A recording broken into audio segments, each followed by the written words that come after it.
I've been told that my mic is on, which it sounds like it is. So let's kick off. Thank you so much, everybody, for being here. I'm Susanna Hume. I'm the Director of Evaluation in the Policy Institute, and I'm really thrilled to welcome you all to this event to talk about financial education fit for the future, the case for policy change.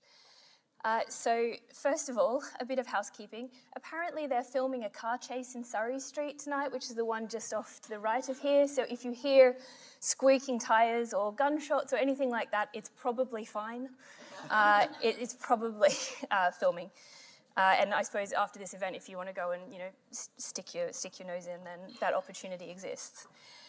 So my job today is to set the scene a bit, talk a little bit about why financial education, talk about our research that we're doing with RedSTART Educate, and then to hand over to our brilliant panel to discuss what next, which is the real meat of the conversation today. It's not just about, is financial education good? It's about how do we make the case for policy change, getting it on the curriculum, and sort of making a meaningful difference. So first of all, why do we need financial education? There are so many studies out here, especially in the last year or so. Everybody's been talking about the importance of financial education. I've picked one, which was the Savings Ladder by ABRDM, which came out a few months ago, where they found that 44% of UK adults have poor financial literacy. This is measured by the proportion of adults who were not able to answer any of the big three questions on financial literacy correctly, which relate to interest, inflation, and stocks. And if you want to go and test your own financial literacy, they actually have the questions up online, and you can find out whether you fall into that 44%. So the gap in pensions holdings between those with poor and good financial literacy is 18%, which equates to about £20,000, which is a pretty big difference in lifestyle on retirement. And those with high financial literacy scores were almost twice as likely to hold investments as those with poor financial literacy scores. So higher financial literacy is related to engaging in the more kind of complex and lucrative end of the finance sort of world for individuals. Strikingly, only 20% of people say they have a good understanding of savings products, and even fewer feel they have a good understanding of investments. So all of this, I think, demonstrates that there is a gap between the financial decisions people face as adults and the information, knowledge, and skills that they receive in education in order to prepare them for those. As I'm sure most people in this room know, financial education is actually on the curriculum. But the Social Market Foundation earlier this year found that just 1% of teachers think that financial education in schools at the moment is adequate. And that's part of why we're here today. So I'm just going to take a bit of time now to tell you about the research that we've been doing with RedSTART. So I'll tell you a bit about the Change the Game program and how we're evaluating it, and then I'll get on to what everybody is interested in, hopefully, which is the findings. So the Change the Game research involves 3,500 pupils in key stages 1 and 2 in 45 schools, and as you can see, the schools are all across the country, from Edinburgh and Fife in the north, Cardiff and Wales, and then through to London in the southeast. And it also involves 2,500 or 2,400 reception pupils across 57 schools. The RedSTART program runs across the whole of primary school. It starts with a story in reception and kind of guided activities, and there's provision every year of primary school, culminating in workshops in year 6 where the students go and actually attend a workshop in a financial financial institution with the staff who work there to kind of inspire them about the world of finance. For the research, we are surveying those pupils roughly every 2 years. So we started in reception with the second with our 2,400 reception pupils, and they will be resurveyed in year 2, year 4, and year 6. And we are running this study as a randomized controlled trial. And what that means is, of those 57 schools, half have been assigned to receive Change the Game and half are not. They're receiving some other support, but they're not receiving Change the Game. And because the process by which the schools have been assigned to receive this program or not is random, what that means is that when we see a difference between those two groups in terms of the pupils' financial knowledge, we can say that that has been caused by Change the Game. So I'm going to start with just very briefly talking a little bit about our reception survey. As you can imagine, asking 4-year-olds about money is a slightly complex exercise. So we actually developed our own survey instrument for this, and it's a story where Sammy the bear goes to visit his friend Robin on her birthday, and along the way he receives has a kind of a bunch of situations where he needs to think about money. So he goes into a sweet shop, and then we ask the pupils, what would you do if you were in this situation? Or he goes past a bank, and we say, do you know what a bank is? That sort of thing. And so I'm going to give you just a sort of sample of this, but there's 12 questions in total. But what we found was that about half of the pupils we spoke to knew what money was. They could give a kind of good answer about what money was. About a third felt it was important to know how much money they had, and only about 13% knew what a bank was. That's our kind of starting point in terms of what the 4- and 5-year-olds in these schools know. And over the course of our work with this cohort, we will hopefully see a lot of those numbers becoming much more positive, and the pupils kind of starting to learn some of this stuff. We also see really significant regional variations. So pupils in Scotland, their average score on this was 14.7, while in the southeast it was only 10.9. The pupils in Scotland are a little bit older when they did the survey because of the Scottish schooling system being different, but I think this still goes to show that there is kind of pretty substantial variation in how much children know about money when they come into school. But I think the really kind of key question is, does financial education help? And so in order to answer this question, we can look at the results from the randomized controlled trial so far. So I'm going to just present our findings from the surveys we did last year, which was with Year 4 students. So we will survey them again in Year 6, and that will be the kind of summative evaluation or the summative analysis for this cohort. But these students were surveyed first at the beginning of Year 3 before provision started, then again at the end of Year 3, and then at the end of Year 4. So they've had 2 years of provision of Change the Game. And the charts I'm going to show you show the difference between the treatment and the control group. So we've kind of zeroed out the control group, and the lines kind of show how the treatment group has diverged from the control. So on our primary outcome, which is financial knowledge, we find that the Change the Game program significantly increases financial knowledge.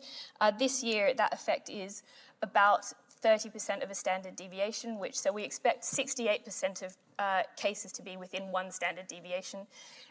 Compared to other kind of financial education programs, that's a pretty big effect. A recent meta-analysis found that the average impact for a financial education program was about 0.18, so 18% of a standard deviation. So this is almost twice as big as that.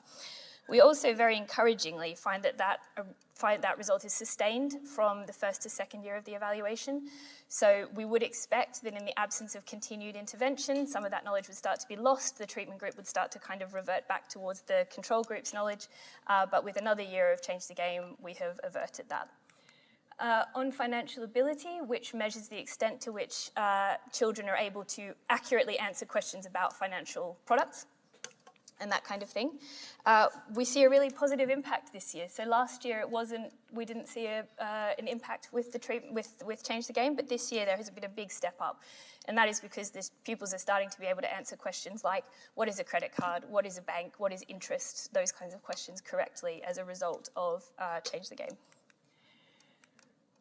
So we've got 3 other outcomes here, and what you can see is on financial connections, which is the extent to which they speak to other people about money. So teachers, parents, friends and family. Again, we see a kind of sustained positive impact. On financial mindset, which is the extent to which they feel that knowing about money is important. Again, we see a sustained positive impact. As of yet, we have not seen an impact on financial behavior. So we ask questions like, if you were in this scenario, what would you do? And there are kind of target answers. So if you wanted to buy something, you didn't know how much money you had, what would you do? And obviously there are better and worse ways to approach a situation like that.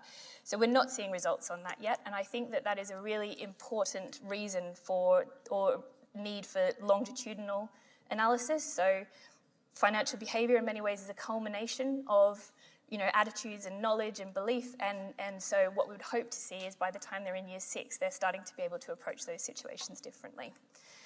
And then likewise, we also look at maths. So we look at maths confidence. How comfortable do students feel doing sort of basic arithmetic, adding, subtracting, dividing, and also their attainment, which we get from the schools.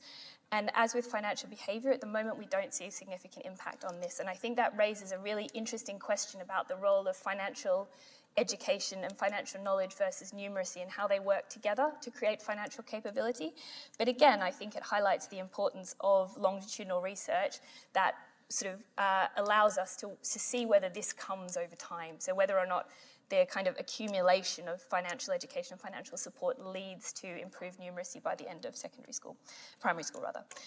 But this is all quite hypothetical, obviously. I've presented you a lot of charts with lines on them, so I wanted to just make concrete what some of this meant in practice for the pupils.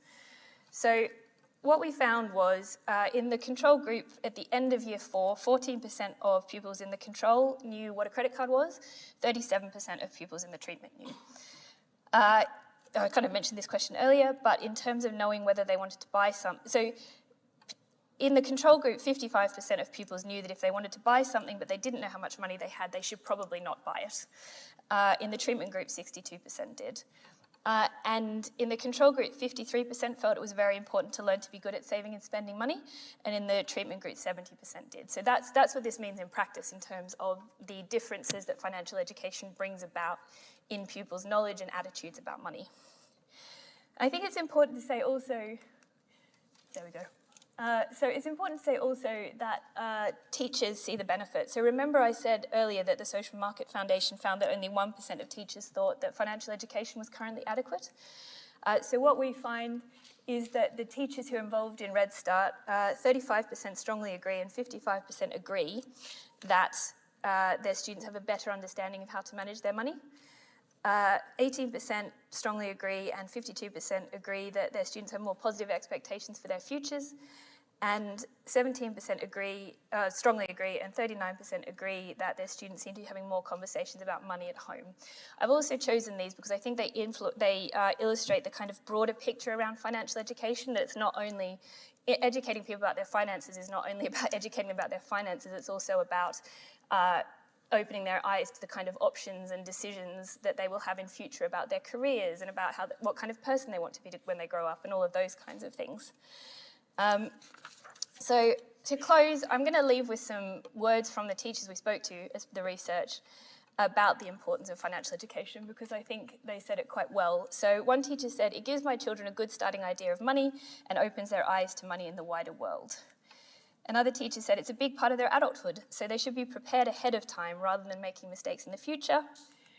And lastly, one very eloquent teacher said, "Financial education can reduce economic inequality by giving all kids, especially those from lower income families, the tools they need to manage money well.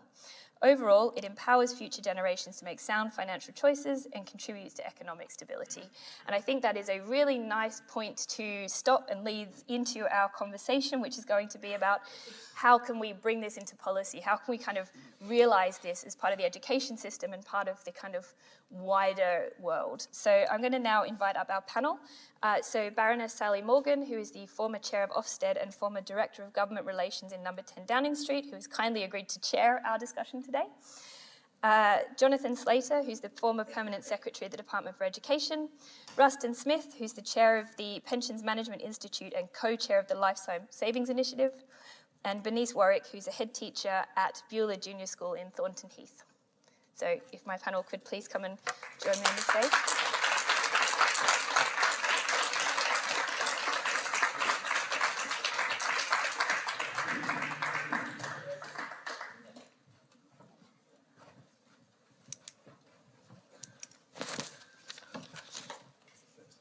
First challenge. First challenge is sitting down and not destroying the minds. Thank you very much indeed. I have to confess that I was once a chair of Ofsted. I didn't know that financial education was actually supposed to be on the curriculum. So I'd really like to ask, just a show of hands, who knew that financial education is on the curriculum? Oh, you're very impressive. Right. It's a GCSE. That doesn't mean it's on the curriculum for everybody, though. That means it's an option. And secondly, when you talked about it being on the curriculum, is it on the curriculum for primary schools or is it on the curriculum right through? Is it the national curriculum right through? It's on right through. Okay, thank you very much. Well, you learn something every day, don't you? What I'm going to do is ask our panellists to give their reflections really for about 5 minutes each. Then we'll have a bit of a conversation, but then we'll most importantly, we'll throw it open to you for questions or contributions. So we'll kick off that way. So can I start with the question? Yeah, certainly. So I'll just talk about two things. The first one really is, this got me really curious as to why is financial literacy so important today? It's always been important, but why today?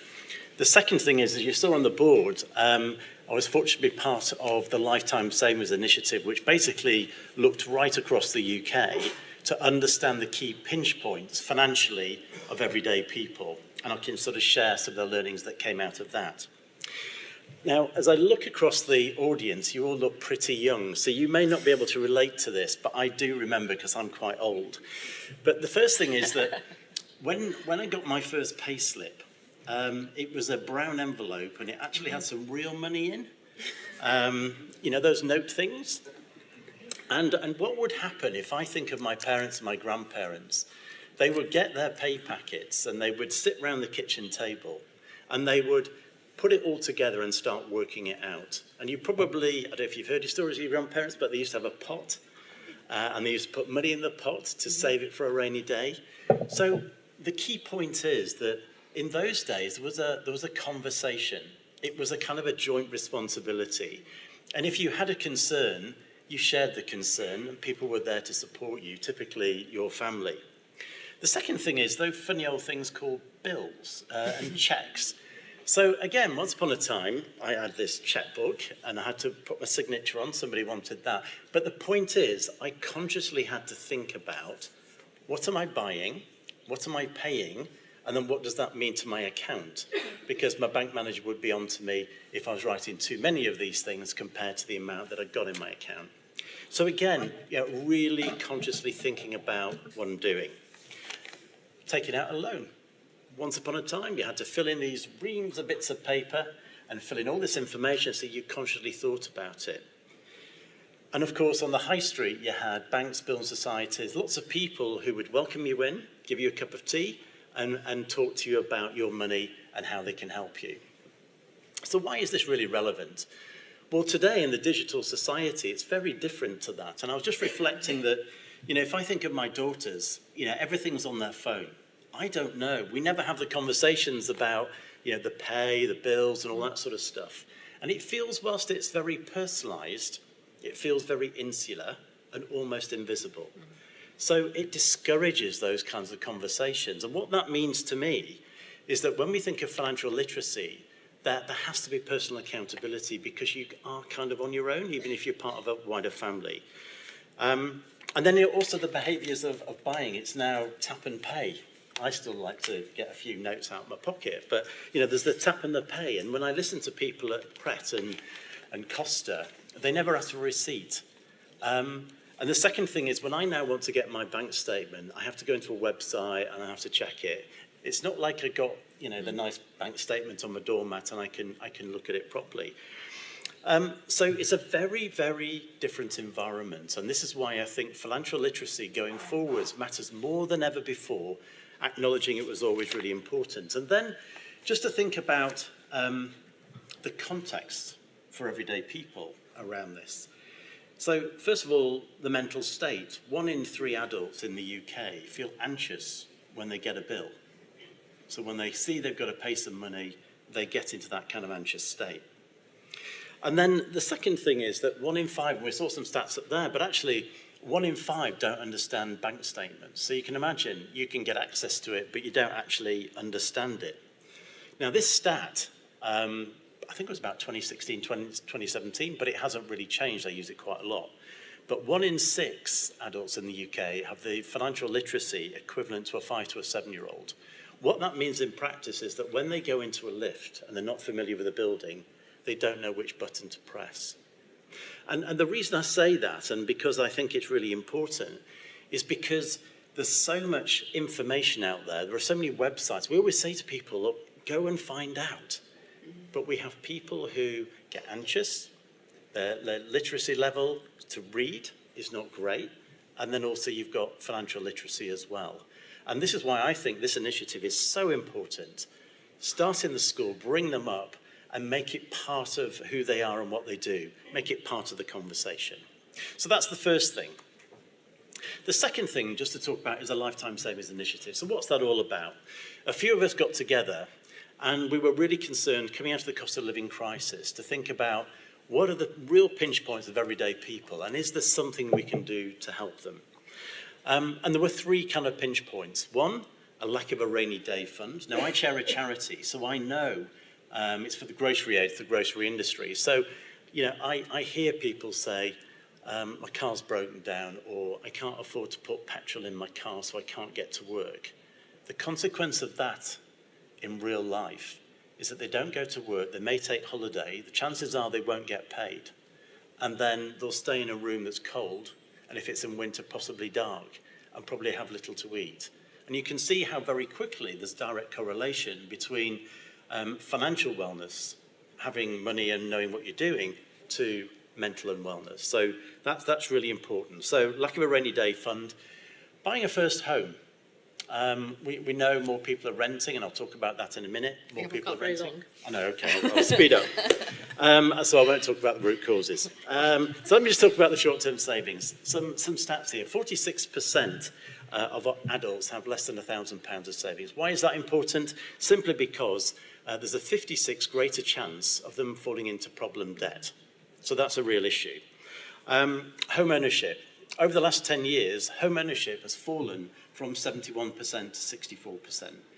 And then when we think of people renting now, we expect that 3 times more people will be renting in retirement. And you think of the cost of renting in retirement equivalent to a pension contribution of 9% from the age of 22. Today, the statutory minimum through automatic enrolment is 8%. So in those circumstances, you haven't paid your rent, and essentially you haven't switched the lights on or put food in the fridge. This is a real problem. This is a systemic problem that's going to hit us really quite hard.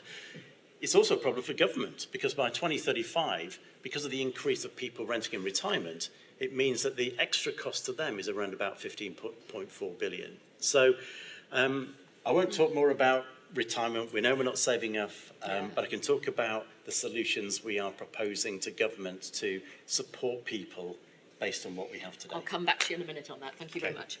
So how is it sort of, I was going to say chalk face, that's very old-fashioned, isn't it? It's very old-fashioned. So I'm old enough to have taught on a chalkboard, though. Me too, me too. Over to you. Tell us what it's like. I've been guided with a few questions, so I just wanted to talk about what we've talked about so far about the curriculum and how it is part of the curriculum. But interestingly, in all the subjects that teachers have to cover, it's non-statutory. Whereas nearly every single other element of the curriculum is statutory, and this is non-statutory. And looking at why it's not part of every primary school's teaching is because of time and pressure on teachers to get everything fitted in the timetable. You know, what often people forget is when you go out in the world and you grow up, you go to secondary school, and then you meet people and you go, oh, what do you do? I'm a teacher. What subject do you teach? Oh, well, actually, I'm a primary school teacher, so I teach everything. And the pressure on one person to be sort of a master of all these subjects in those foundation years into Key Stage 1, Key Stage 2 is quite horrific, if I'm honest with you. So that is one of the reasons why it's been squished and squished and squished, because it kind of just ends up falling off the end. We get to year 6 when the children are about ready to go to secondary school, or we better ram in something to financial education. I've been a year 6 teacher a long time before I became a head, and I know the pressures that are there in that year group especially. But that being said, we have now been able to deliver something that we think is really important thanks to the Change the Great Game programme. Because the lack of time and the pressure on teachers, the Change the Game gives them all the resources that they need, the training the teachers need to be able to deliver it. And I think it is sustainable because of the timetabling, where it's not every single week. It's not something we have to drop in and squeeze into curriculum every single week. It's maybe half-termly or termly, and we're getting that support from RedSTART as well to be able to deliver that programme really, really well. The training only takes about 20 to 30 minutes. I've done it myself to support my teachers as well. You might not realise like the ins and outs of it, but there are workshops where we get the volunteers coming in, which is fantastic, because that means that those children get we're lucky if we've got a TA in every classroom to every 30 children, which we do have for mainly English and maths, but I'll be honest with you, that's by juggling things around and supporting elsewhere, and taking support out of the foundation subject, which this one comes under. So having the volunteers in to work with every group in a 2-hour session is brilliant, and our teachers have really taken on board leading those workshops themselves for the first time this year. Then the school-based activities, you've got the same training packages available, and also again the resources. And the kit bags that come into school already there, ready with good quality resources. The teachers haven't got to think about something else. I've got to go and get this ready, find this resource. It's all there ready for them. So that really does make a difference. And then I would just want to, I'm sort of speeding through things, but as well as the volunteers coming in, we're talking, mentioned about the children going out to the RedSTART, the financial offices at the end of Year 6. That, for me, is also, playing with words, one of the biggest game changers that's happening. We're changing the game. They're blown away. I'm a small junior school in Thornton Heath, one of the most challenging areas in Croydon. And what they see there really is inspirational and makes them want to do well as they move on. They make their next step. It's very close to the end of the year. They're moving on to secondary school. It really focuses them on, actually, I could do this. I could work in a place like this. And that's also embedded further down the school. Some of the children that I've been speaking to about the RedSTART, one of the activities is interviews and what it is about job applications. And you're talking children that are only 9, 10 years old, but they're feeding back to me, oh, it's important. I enjoyed answering questions about this. So getting those foundations in, like we've been saying, it's not just about financial education. It's about the world, finances in the world, getting jobs in the world. Some of them are talking about university as well, which again, for some of these families, they'll be the first children going to university. So it's absolutely fantastic to see and hear. And I'm just going to finish on that the children believe themselves that the earlier they learn about money, the better their understanding will be. These are words from the children. And that they have more time to practice, avoid debts, and making their lives so much easier and better in the future. So, from the mouths of babes. Thank you very much indeed. Thank you. Jonathan, your reflections. So I'm guessing I'm on the panel because I used to be at the Department of Education, and therefore you think that the strategy for getting more of this to happen is to persuade the DFE, and it's easier to get me on a panel than Bridget Phillipson, and I can say what I think, unlike her civil servants. And I'm happy to give that a go, but it's not the only way of getting it to happen, obviously. To take two other options for you, if employers believe that new recruits who are financially aware are better than new recruits who are not financially aware, they're going to demand it. They're going to recruit the ones who are financially aware. And if that's who they want, then the students are going to demand it and the schools are going to provide it. It's a different strategy. Sometimes the DFE is a little less powerful than we like to think we are. I obviously can say that now. An alternative strategy, there are best part of 1,000 multi-academy trusts in the country. They're quite different from each other. They take different approaches. Some are much better than others. If you persuade a few of the larger, more influential multi-academy trusts, and perhaps you're doing this already, that financial literacy can be a discriminator, a reason why your kids should go to that trust, not the other one, you could build a movement. But back to my expertise on what Bridget Phillipson thinks. Obviously, I don't know, but I can read her speeches, as you can, and I have worked for a few of them. And she did give a speech the other day. She wants children to be able to achieve and thrive, okay? Achieve and thrive. So which are you, right? You might be thrive. You might be thrive? Okay, fine. So if you, she's not proposing to increase the length of the day, the school day. So if you're not careful, it's a bit of a zero-sum game.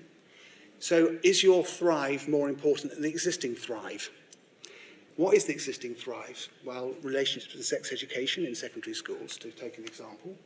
Money can't buy me love. Are you going to argue that financial literacy is more? No, in all seriousness, that's the sort of debate you'd need to get into. There's only so much time in the day, as the head teacher has already explained to you. Now, I don't think you're onto a loser necessarily. I've seen plenty of children at schools on the receiving end of very well-meaning lectures about the importance of boys treating girls well, don't take drugs, the risks of smoking. Does it make a difference in the classroom? I'd love to see King's research on that. Some practical help for youngsters to achieve in the world of work might well be more useful. I'm not expressing an official view. I'm just saying there's only so much time, so you need to be ready for that conversation. If you do get through that, your thrive is more important than existing thrive. Is it the most important thrive? Right? My daughter, I think, would have loved the chance to do slightly fewer GCSEs and slightly more, and being able to do food tech for a bit longer and PE for a bit longer. What are you arguing? Are you arguing that interest rates are more important than cooking and PE? Or maybe not. Maybe that's a bit hard. So you're just saying we need a sort of integrated curriculum where there's a whole series of life skills that kids have. Fine. So do you know what I mean? You need to present this. If you're the advocates of something, you need obviously to make the head teacher's job easier rather than harder. And you need to make Bridget's job plausible rather than implausible, because you're not the only people recommending something that go into the curriculum, and the teachers are busy, and there's a recruitment and a retention crisis, and a really severe problem with special educational needs, right? So if you're a teacher in a classroom, that's what you're being confronted with. So that's the thrive option. Then finally, you've got the achieve option, because you might say that achievement, mathematical achievement, should be about, your understanding of interest rates. And I've got a maths degree, so I'm a fan of maths, but the first time I did anything vocational was when I did my master's degree in mathematics. So I'm all up for a broadening of what maths is, but you would need to be clear if you want the department to really engage in this, to be what your ask is, what gives. So my final example is what gives some potential mathematics curriculum to help kids who want to do A-level and university, or not. I don't want to make it sound too zero-sum game, but as I say, they are busy. So helping the education see how this fits in, I think that's the most important challenge. Thank you very much, Jonathan. Thought-provoking. Susanna, do you want to make any broader comments on the new research? Yeah. Can I ask you, while you're making your broader comments, can you define more clearly for us, because we've used a range of terminology already. We've talked about financial education, we've talked about financial literacy. What are we really talking about here? Yeah, it's a good question. So I think what ultimately, if I was to just take a stand on that, which people may disagree with, but I've been asked to take a stand, so I will take a stand. So ultimately what we're talking about is financial capability, which is just the ability to navigate the kind of financial world and make good decisions with the kind of problems and challenges presented to you. And I think there are two things that go into that. The first one is numeracy, so just, like the basic ability to do the maths you need to in order to deal with, this. And the second bit around it is financial knowledge. And I think people will call it a lot of things. They'll call it financial literacy, they'll call it financial knowledge. I think, financial attitudes are a really important aspect of that. But what we're basically talking about there is the knowledge of the structures that exist, the knowledge of the different kind of options that exist, current accounts, savings accounts, credit cards, all of those kinds of things. But also a kind of broader understanding of the role of money in society and the kind of emotional aspects of money. So money isn't only something that enables you to buy things, it's also something that enables you to convey status and to kind of address your emotions, right? So, one of the questions we ask the Year 4s is, if you've had a bad day, what might you do? And one of the options is kind of, go out and buy something to make myself feel better. And ideally, we would prefer that they didn't answer that. Although, in some cases, that's, in moderation, it's all right sometimes. I mean, nobody's innocent of that, but, so I think that's kind of, financial literacy, financial knowledge, those, I don't, you know, we kind of break it down into mindset, attitude, mindset, ability, behaviors, and connection, but that's kind of, you know, that kind of what works for Change the Game. But I think ultimately what we're talking about is, do you know the things that you need to know in order to make good financial decisions? And for you, whatever those might be, and then do you have the numeracy to kind of be able to make those calculations? I won't belabor my points, because obviously you've already had to listen to me for roughly 15 minutes if I kept the time I was supposed to. I think what I want to say is that we know that financial education improves financial knowledge. There's sort of a substantial literature on that, which, you know, the Change the Game research contributes to, which says, you know, if you teach people about money, at the end of that, they're going to know a bit more about money. In some ways, that's not a wildly surprising finding. I think what is missing, and what Change the Game tries, what this research tries to do, but also what I think the kind of broader research agenda needs to do, if I were to kind of occupy my niche as a kind of university researcher, is this improvement sustained? So, you know, we teach people about money 1 year, do they still know about money a year later, or is that kind of lost in everything else they're trying to learn at school, you know, unless it kind of comes back every year? And I think that is one of the things that's important about this research, is it is the kind of longitudinal approach. We're not, you know, we didn't just go in at the beginning of the year and the end of the year and say, yeah, at the end of the year they knew what money was. We've kind of gone back every year and we're kind of looking at how that builds. I think the second question then is, if you do teach people about financial knowledge, does it improve their financial capability? Do you actually see that people who have more financial knowledge then, as a result of training in school and not as a result of kind of advantages that accrue to them because of their background, are they then able to make better decisions, especially in the absence of numeracy? So if we kind of split numeracy and the stuff that's taught in maths from the kind of social, emotional, and factual sort of elements of financial education, if you improve that side, do you improve financial capability? But how, back to Jonathan's point, if you make it split, where's the trade-off? Well, quite. So then my third point is that so financial education needs to earn its place on the curriculum, and I think that is clear from what Bernice has said, and it's clear from what Jonathan has said.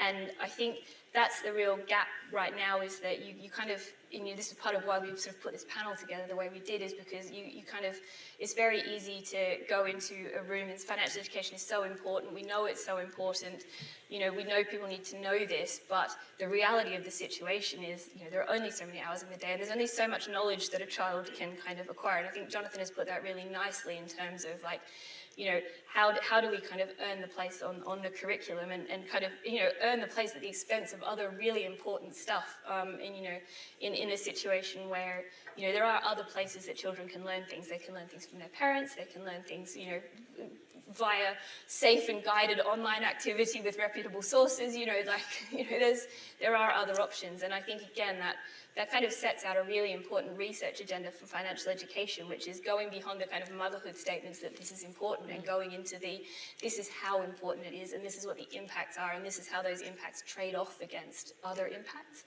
I think that's kind of my reflection from the panel as well. Right.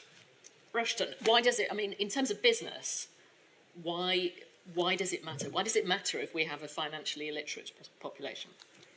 So I think the key thing is that we need people to be financially literate, because it helps them to get on. So much today, whatever you're doing, comes back to money.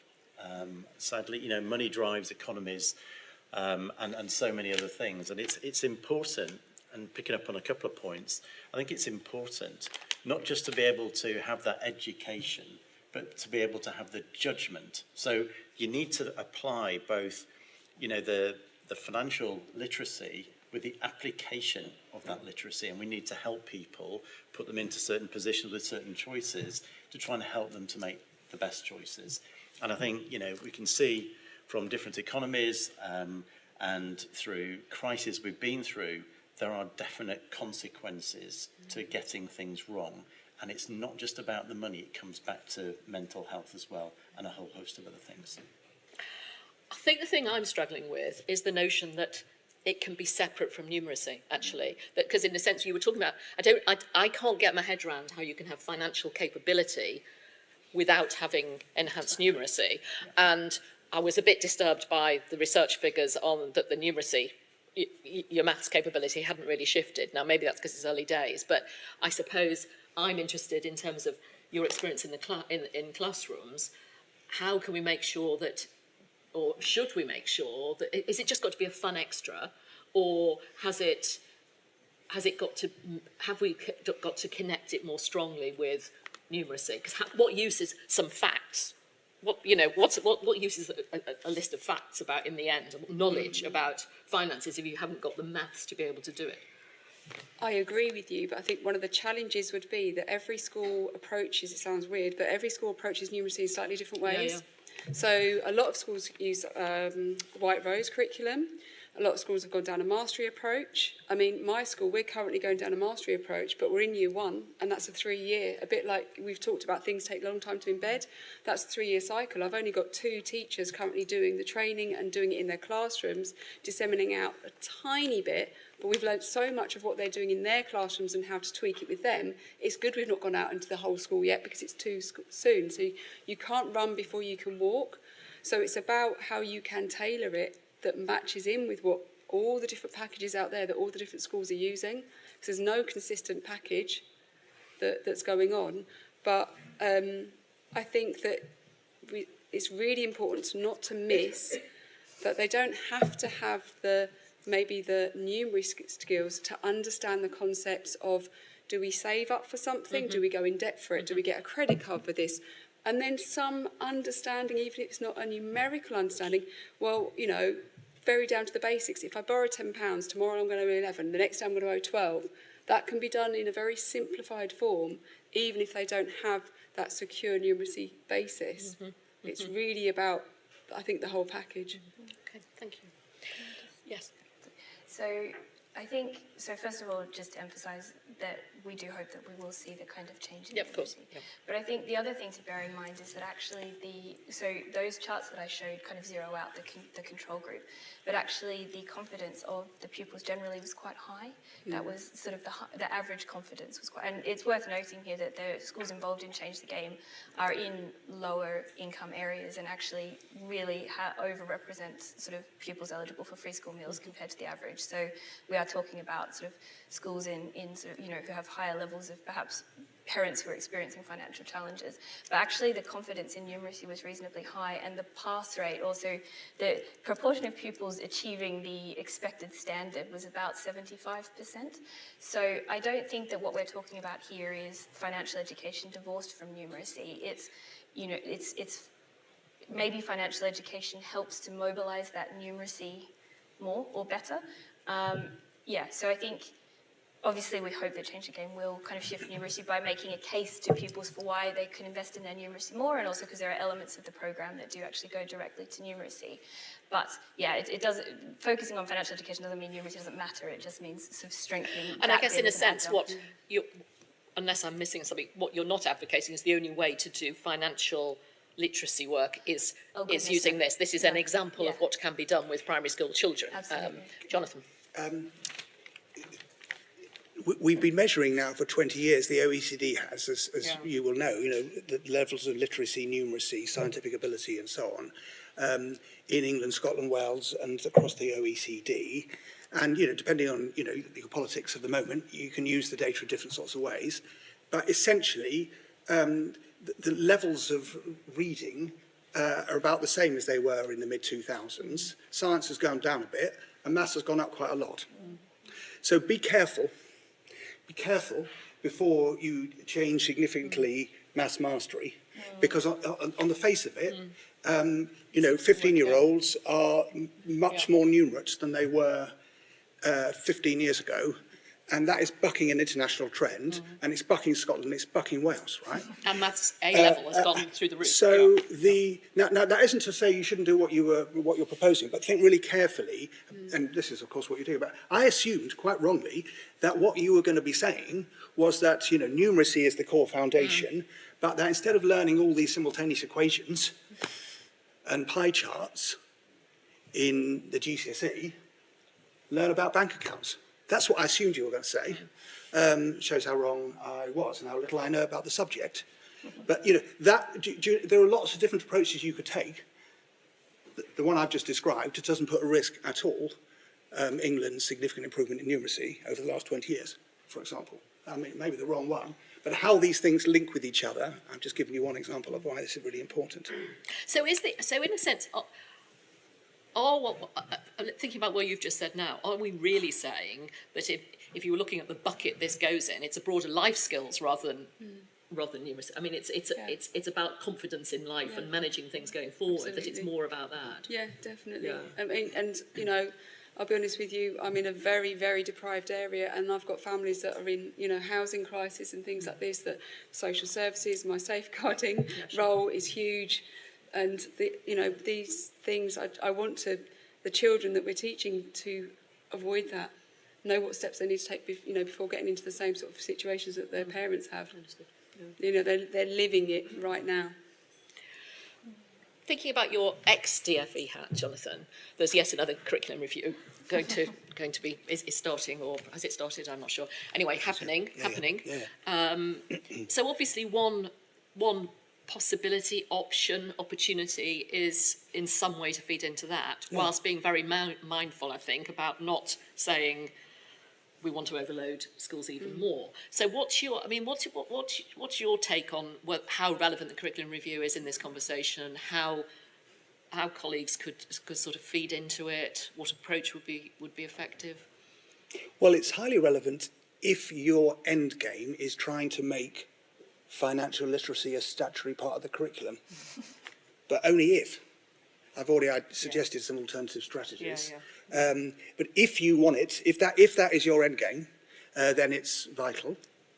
And you've got a great opportunity because they've got a fantastically open approach and they're taking, you know, soundings and you know, in the end, it's sort of Becky Francis's job and those of her extremely impressive panel to decide how to deal with the deluge of people saying, wouldn't it be helpful if people understood a bit more about anti-Semitism?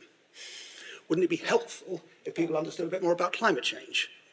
Wouldn't it be great if food tech didn't stop, etc., etc.? You know, you might say that's Becky's problem, not your problem, and you know, just as long as your voice is as loud as anybody else's, you'll have done your job properly. But a different approach would be to be making her job a bit easier, I suppose, and thinking about how one might integrate these things, either as part of the academic curriculum or as part of the non-academic curriculum. Yeah, the sort of extra curriculum, wider, yes. Ready for life. Yeah. I mean, wearing your sort of business hat, I mean, what are employers looking for in terms of financial literacy? One of the things that always fascinates me is when I was talking to people before we started about kids leaving university now and whether or not they're getting jobs, but you know, leaving at 16, leaving at 17, leaving at 18. What are employers? What are the attributes that employers are looking for? Well, I think the key thing, I'd bring it back to when you have employed somebody, what do you really want? Yeah. And you want somebody that's really engaged and somebody who naturally is productive. You get that if they're in a good position with their personal finances. You only get that if they're, you know, financially literate and can apply it. So what you don't want is a position where people are really struggling, they're making the wrong choices. Yes, affordability is an issue. We've got to remember that. Some people are just unfortunate and can't afford to put money away. But the issue is then, you know, these bad things can lead to mental unwellness, and that can go to a very dark place. And I don't know what the number is, but, you know, the UK economy, there'll be a cost to financial literacy or the lack of it, the mental wellness of the workforce, and then the lack of productivity. As I say, being part of a charity, you see this in action. You see people worried, sick, don't know where to go, don't know what to do, and they can't concentrate, and they will say that. Can we just, and I'm going to open up in a second, so get your questions ready. Can we just think about secondary schools? I mean, because it's one thing, I think, talking about primary children. I'm very struck, and certainly in the past, if I think about talking to secondary schools, thinking about how do they prepare students, particularly students thinking about going to university, and we were talking about student loans, some of us in the audience before. I'm very struck. I should say my day job is as head of a college in Cambridge.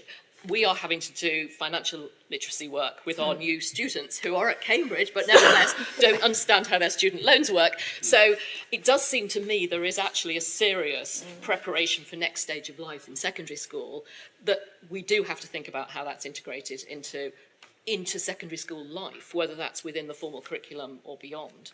Because I think in a sense, it's almost easier to think how you do things that are slightly, that can be engaging and fun at the primary level, and I think it's more challenging at secondary. But I don't know, can you remember when you were at the DFE whether there was any conversation about financial capability and readiness for next stage of financial planning almost, isn't it? Not that was brought to my attention, but there were 6,500 people in the department. Somebody must have been. And so I wouldn't be surprised if somebody was looking at it. But no, I mean, clearly for the last, the Conservative strategy since 2010, because I was working for a series of Conservative Secretaries of State, was about, reinforcing the academic curriculum above all else. And quite a bit of centralisation, a view of a sort of approved set of GCSEs, which it would be, jolly good if as many people as possible did. I remember asking when I arrived why that particular set of GCSEs, and the answer, essentially, Sally, is because of you. No, it's not. It's because Russell Group universities had identified that these were the GCSEs which would help kids best in preparing for a university degree at a Russell Group university. And that tells you a lot about the English education system. The English school system is set up, has been set up for, over 100 years as a mechanism for drawing people in to elite universities. There's rather a bigger question here, isn't there, about whether that is still the right thing. You're suggesting a different approach in which it's, that the primary question as to what you learn at school is what's going to help you be a productive member of society, which, where there's a sort of Venn diagram and stuff that you learn at Cambridge obviously has some relevance to you being a productive member of society, but, there's quite a bit of non-overlap as well. I mean, we're looking at everybody, actually. We're talking about levels of competency, aren't we, across the piece, including a confidence around finances, it seems to me, is what you're talking about, and understanding. I think that's the collective sort of, that's the position. Yes, and I do think I think there's definitely room for it. You're pointing to schools that are doing it in the current circumstances. So there's definitely room for it. And I think Bridget Phillipson has shown through her curriculum review that she's interested in more of it. So I would be, I'd go out of the room with some optimism. But the challenge I'm offering you is to be really clear about what your ask is. And I do think an ask that's around ensuring that the maths curriculum is as relevant as possible, and ensuring that you don't just spend all of your time doing your GCSEs in years 10 and 11, a bit more of that on the most relevant stuff that's going to help you once you're an adult. I've referred already to some of the stuff that kids do, which I'm not sure is really working. I think you've got some options. At that point, I'm going to throw it open. So I think we've got a roving mic. There's lots of you gentlemen in the front row. I have two questions. The first is for Jonathan Slater. My name is Gavin Oldham, and I run the Share Foundation, which provides junior ISIS and child trust funds for young people in care throughout the United Kingdom. But we asked repeatedly the Department for Education to bring in a financial awareness GCSE throughout the previous decade. And I'd like to know from Jonathan Slater why it was absolutely rejected over and over again. Because, quite honestly, if you have a school which, is going to be tested according to what exam results it gets, why should it put the focus into something like financial awareness if it's got no exam to actually prove that it's done well with? And yet the DFE doesn't seem to understand this, or didn't seem to understand it anyway. I mean, I think that's a slightly different. I mean, it's a slightly different angle, isn't it? Which is about the exam system, the national curriculum, the requirement there's been for certain GCSEs to be the core curriculum, and so on. But Jonathan. So look, it's 4 years since I was in the DFE, but I don't think it's the DFE that decides. No, I don't. What GCSEs to put on. That's not the DFE's job. If you're asking does the DfE give sufficient priority to particular sorts of GCSEs in its performance management of schools? That's a legitimate question. But in all seriousness, I'm not joking here.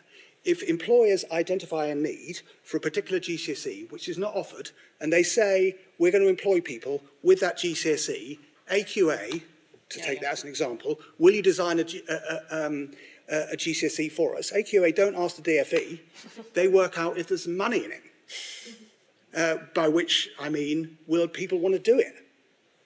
So, sorry, that's the way the system works. And there's also, I mean, I think it's also true that in a sense, it would have to be evidence that that was going to be a qualification that people were going to recognise and want, you know. Yes. So in a way, it's a flip where... But I mean, if your question was why didn't ministers why didn't ministers demand or ask, because they can't demand, that exam boards offer these particular GCSE? Well, you obviously did ask them. I don't know if they answered it. It sounds like they didn't. But my guess is their answer would have been that their focus was improving academic performance, and they would feel proud of what they achieved.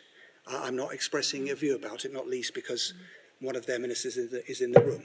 Okay, if I come to my No, I'm not going to let you have a second until I've taken other people, because I think it's got to be fair. Yes, somebody, but yep. I'm interested in... I will come back if we have time.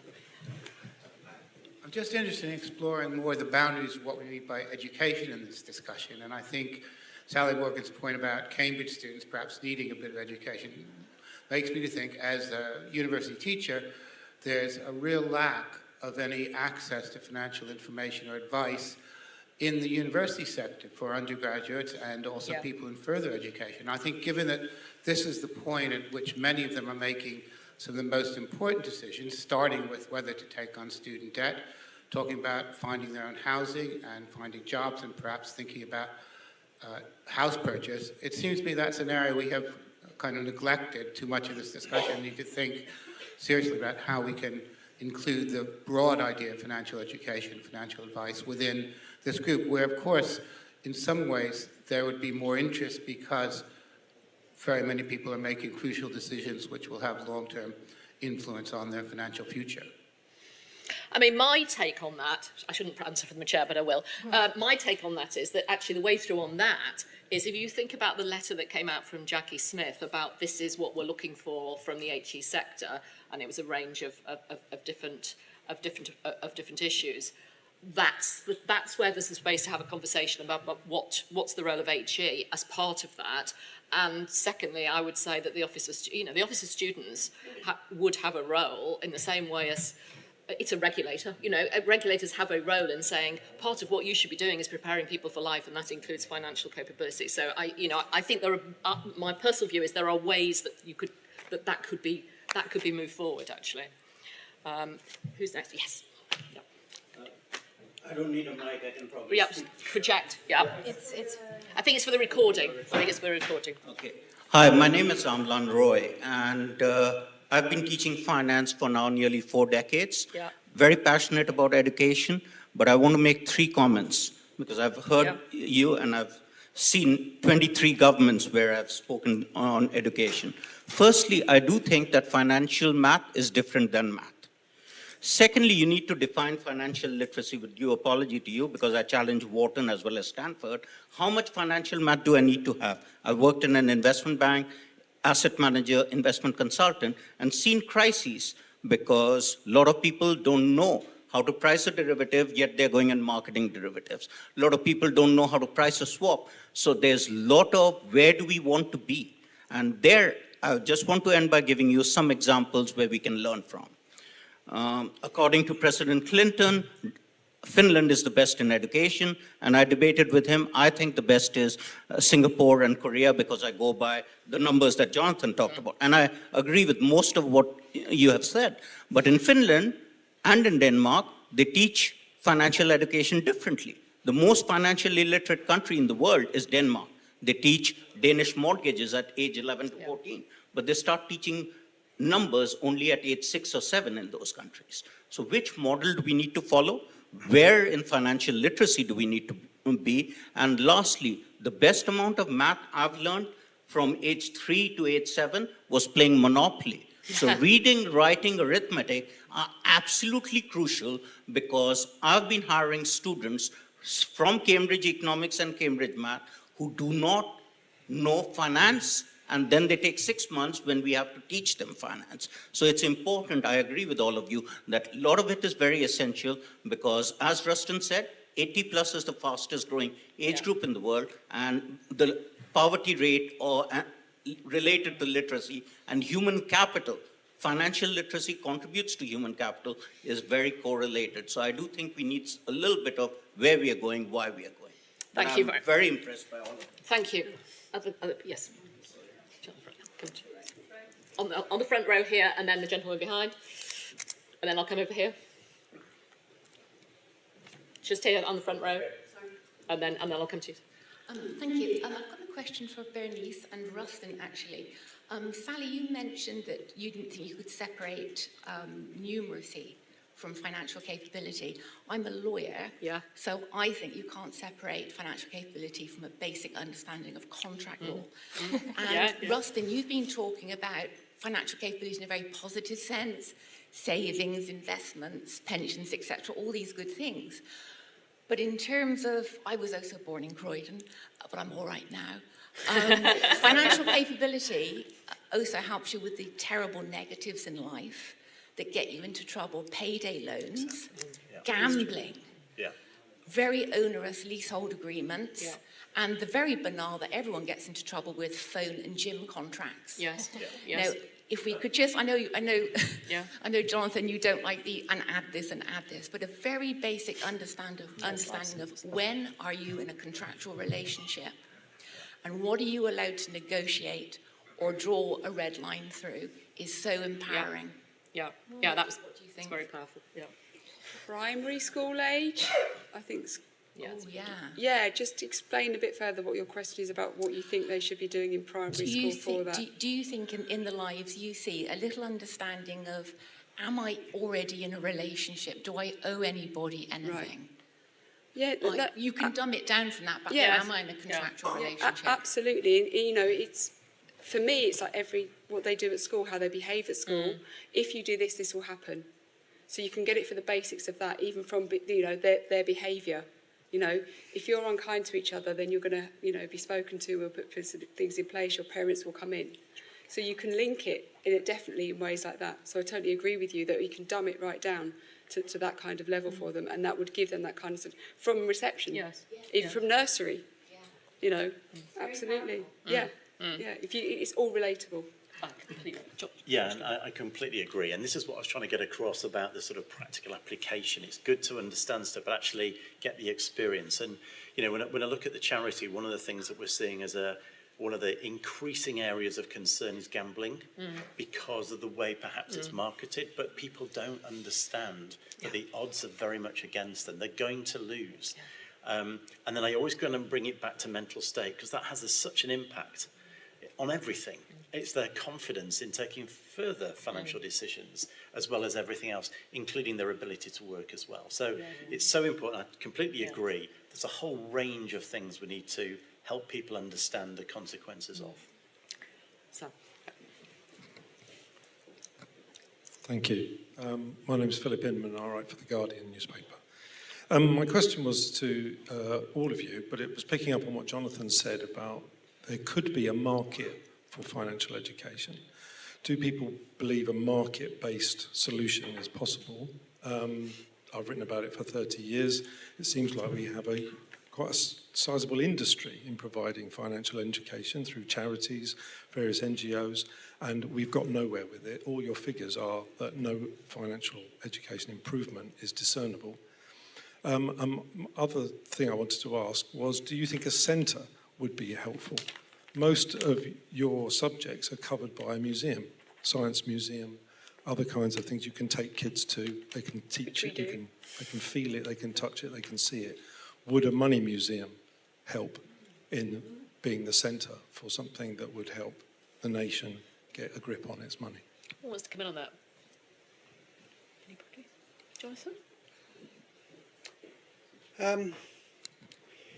I don't know. I don't know enough about the subject. Clearly, you know, if central government mandates something, it's got more powerful than if it doesn't.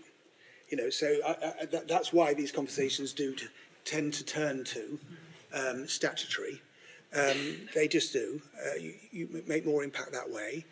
But nevertheless, there are lots of things going on in different parts of the system, and encouraging approaches and learning from them. Sure, with somebody championing that, there's funding behind it. That's surely got to help. You know, but as a sign of how far you've got to go,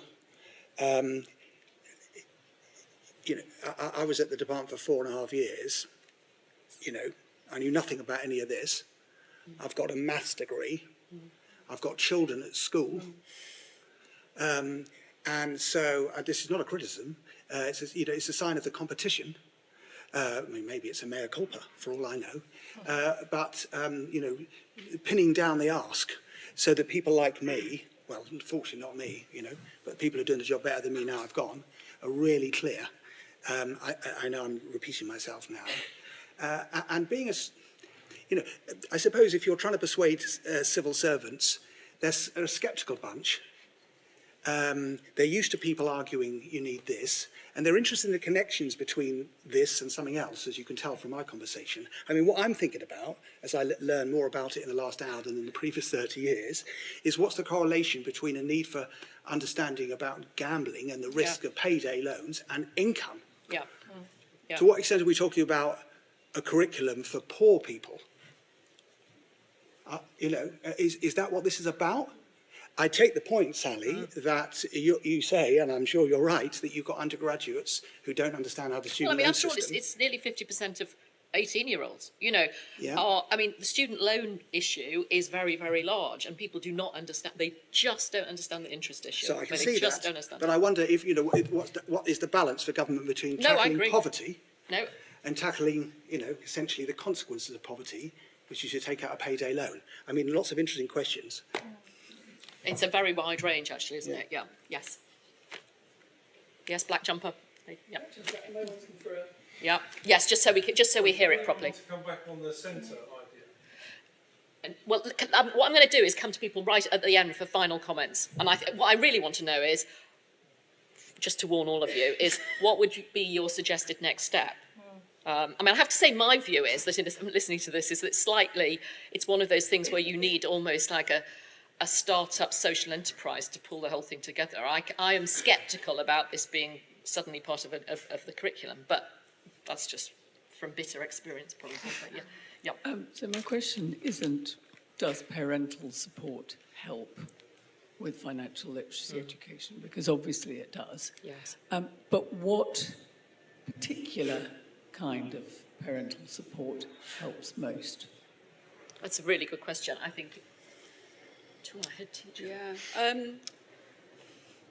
The type of parental support, I think, goes back to what the conversations that we started with was about witnessing, you know, the grandparents with their money on the table and actually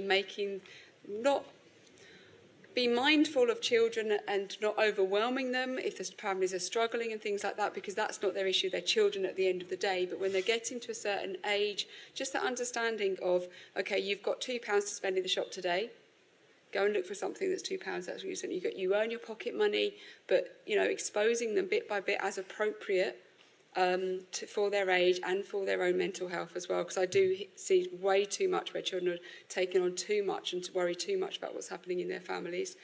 But I do think the type of parental support and help that is useful is that exposure in the right way. Me personally, I've got good same parents. My older sister is rubbish with money, is always in debt, same parents. I'm quite sound. Yeah. I don't, you know, so sometimes I'm one of 3 girls. Yeah. And we're very, very different. You've picked up different things. Yeah. I mean, I don't tick off, you sound like my dad a little bit. He ticks off with his credit card against the statement, things like that. But I monitor on my app. Yeah. Do you know? So it is about what you transfer what your parents did into a way that works for you as well. Yes. We've got, I should only have about another 6 minutes, but we might go slightly over because there's so many of you want to ask. Let's try and do really short questions. So, Rob Gardner, founder of RedSTART. I think this is about context, not content. So your comment about GCSEs for universities is an interesting one. But then specifically, what's the ask? Yeah. If we could get, how many CEOs of how many companies do you need? What's that KPI, and who do we need to send it to? Because you've said that, and I really want to get crystal clear on that demand side. So I hear you. Get the demand, companies want X, how many CEOs, how many companies, and who do we send it to? Well, I mean, I think, to be honest, I don't think that isn't a DFE question. No, I know, Yeah. but the suggestion, that's Yeah. what I heard, that actually change the demand side. So if we were to rule it down, Well, or the alternative is a group of you get together and you set something up and you get going. I mean, who are you going to send it to? well, that's my question. I think we have been going. Well, then We're you're not the assuming only that you're assuming that yet again government is going to pick it up and run with it, whereas actually arguably. No, but it's back to the point. To get it Yeah. onto statutory, it has to be government. It's a government decision, right? Yeah. There are charities. This charity's been running. There are other charities that are making a difference. We're hearing about the difference from making Yeah, to yeah. 18,000 kids. There's 4.7 million. Sure. The reality is UK, pensions debt is 4.8% of GDP and going to 8%. It's unaffordable. It's not just about gambling. I can give you all of the consequences, and actually it's an HMT issue, and it's a social return on investment. I can make that argument all day long. The question is, to effect change, the exam question is, how do we get it on the Department of Education? And I understand, make it crystal clear, and it was, what I heard from Jonathan was, if you have very clear demand side, and I just wanted to understand how many, is that 10 people? Is that 50 CEOs? Is that all the FTSE 100? Is that all the FTSE 250? Is it every employer over 1,000 people? I mean, my pushback, I'm not sure it's the DFE actually, but Jonathan. Well, start with a conversation with the CBI and see what you get precisely. to. I haven't the faintest idea whether or not employers will say that they think it's important for youngsters that they employ are more financially literate than they are today. I don't know whether they do. I'm saying if they do, you've got a chance. You better know the answer to that question, because if you don't, it's not going to happen. That's precisely my point. It's not for other people in a sense. Listen, I'm going to, very short, lady there, and then I'll come over there. Yeah, over here first. Can we move the mics really quickly, because otherwise we're not going to give the chance. Hi. Thank you so much. So I have a question for Rustin. So you've discussed what employers are looking for, and the panel discussed, the influence that employers can have, like influencing subjects, talking about demand. But what is the more active role companies can have in improving financial literacy in schools? Some companies are designing financial literacy sessions themselves. For example, they're doing it as part of their CSR strategy. What other things can companies do that is more active to support financial education in schools? So that's a really good question. So I think what would be quite good is some guidance around what works best, because I do think there are a lot of employers who do a really good job of trying to put in place financial education, financial literacy, support, do-it-for-me nudges, all that sort of stuff. But I guess there's no, if I step back and think, I've been a people director in a big business, there's no framework tried and tested that would say to an employer, do you know what matters most is this? If you want to get behind it, this is what you need to do. And actually, it's quite an interesting conversation, because we've been talking about children, but there are many parents who actually are also, sadly, not financially literate and struggle. And we've looked at the consequences of those. And I think that if we could look at everything really holistically, but be really clear about what needs to be done and how we can do it, I think that would really help. And also, by the way, create modules, because you can think about the bigger employers who have the resource to do that. We've got to think of everybody right across society, the smaller employers. How can we support them? If they really want to do something, they wouldn't know where to start. It's not their thing. But, how can we help them? So, but who is we? Because there isn't another place. There isn't at the moment. Yeah. You can't say to the overstretched government, and I'm thinking it was exactly the same in the past, you can't say, oh, by the way, can you do this as well? Can you set another body up? So I think one of the things over drinks we should talk about is, well, what is the we? How do you make these things happen? Because otherwise it's always about somebody else doing it. Yeah. I'm not saying that many of the people in this room are clearly actively involved doing things, but actually, how do you practically take this stuff forward in a way of involving lots of people who are very willing and want to help and want to make change? Yeah. How are they pulled together in some sort of body to do that?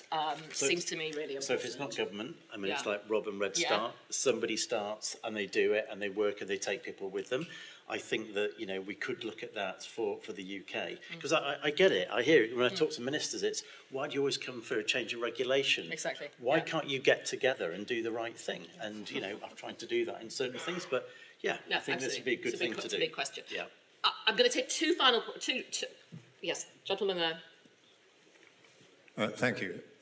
Just a quick question. I'm aware of the burden on teachers already. Is it possible to incorporate financial literacy into the curriculum more generally? In other words, not just in maths, but in geography lessons, history lessons. Yep. You just bring it in from that angle in the same way in very few places do it with languages, where they teach a language and then reinforce it in a completely different lesson. I mean, I think the whole broad question about financial literacy is one that absolutely could be part of the curriculum review. Yes, I mean, so one possibility is you build it into the GCSEs. Yeah. Absolutely. That's how climate change is part of the GCSE curriculum, is part of geography, isn't it? And that's the most obvious way of doing it, is to build it in, and you've got to do it in a way that it's sufficiently rigorous, that it enables schools to choose who goes on to A-levels. Yeah. And then on to university, because that's how the school system works. But there's no reason in principle why that can't be done. So that is one option, definitely. Yeah. Final question or point over there, and then I'm going to give you 1 minute each for any one point you want to make, and then we're going to carry on over drinks. Great, thank you very much. My name is Jeremy Taylor. The biggest thing which hasn't been talked about on the panel here is that over the last 30 years, over my career, the principle around who's responsible for your finances has shifted entirely. 30 years ago, I had my education paid for by the state. My company would have set up my pension. I didn't have credit available on a daily basis. If I went to buy a car, I couldn't get it on finance. 30 years later, the world has entirely changed. But the education system isn't keeping up with it. And I don't understand in our discussion today why that isn't obvious to everybody. Okay, so my point is, let's take that responsibility on. This doesn't matter for me.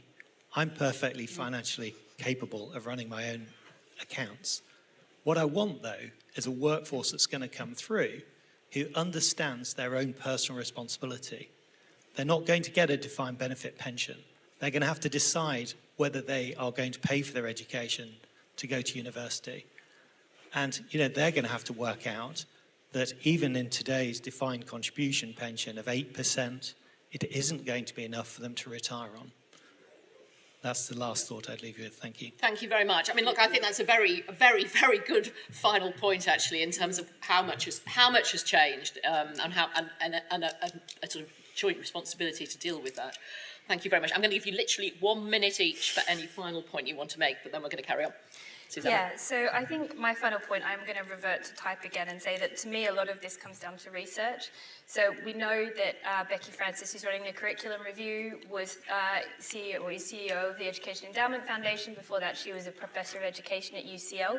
What she's going to be led by and compelled by, I think rightly, is what the research says about the benefits and impacts and need for financial education, and particularly I think that will compel in a situation where there's a lack of evidence, I think, for the impact for a lot of stuff that's pushing, particularly to get into the PSHE curriculum. Yeah. And so I think there's a real opportunity for financial education to be able to make that case for inclusion on the basis of evidence that this is something that actually works and actually matters. But I think the state of research at the moment is not quite there yet, and I think there is a lot more to be done. But also picking up that final point, what has changed, I think. I mean, in the sense, not even research, but almost a wake-up call to people about how the world has changed, I think is also important for people to feed in, actually, because I think I think it would just get people's attention. Jonathan. Yeah. Try to say something different. Look, the world, of course, is enormously different from how it was 30 years ago, but this isn't the only way in which it's different, right? The digital world, right? The world is at serious risk of coming to an end as a consequence of climate change. Democracy is really struggling around the world. There's no shortage of great propositions to put to Becky Francis. Quite apart from, wouldn't it be nice if kids didn't have to stop, sorry to repeat it, PE and cooking at the age of 15? So I really don't think it helps to say, it's just obvious, we've got this thing. Everybody's got their thing.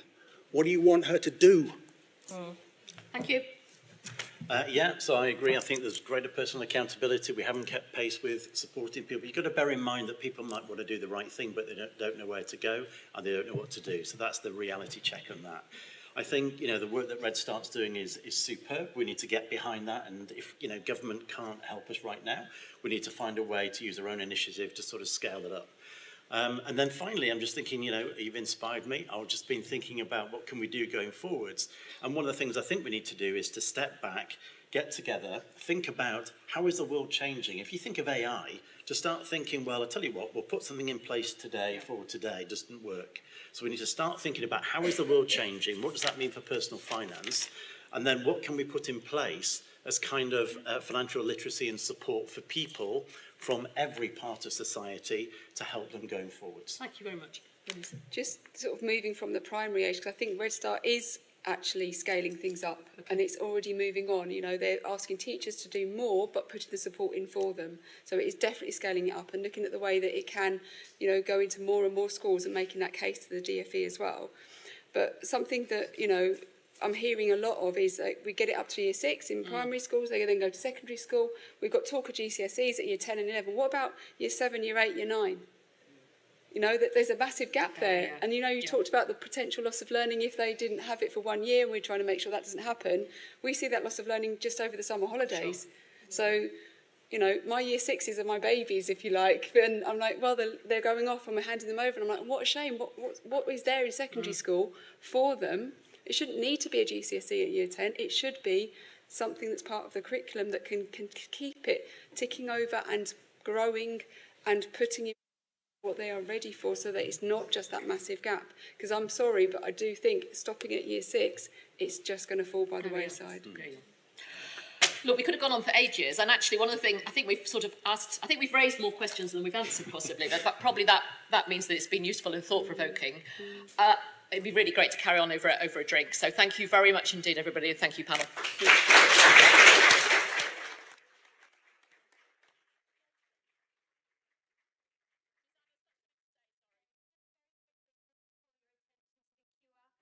This has inspired you to want to volunteer as part of RedStart. If you scan the QR code, you can find out more information. Great.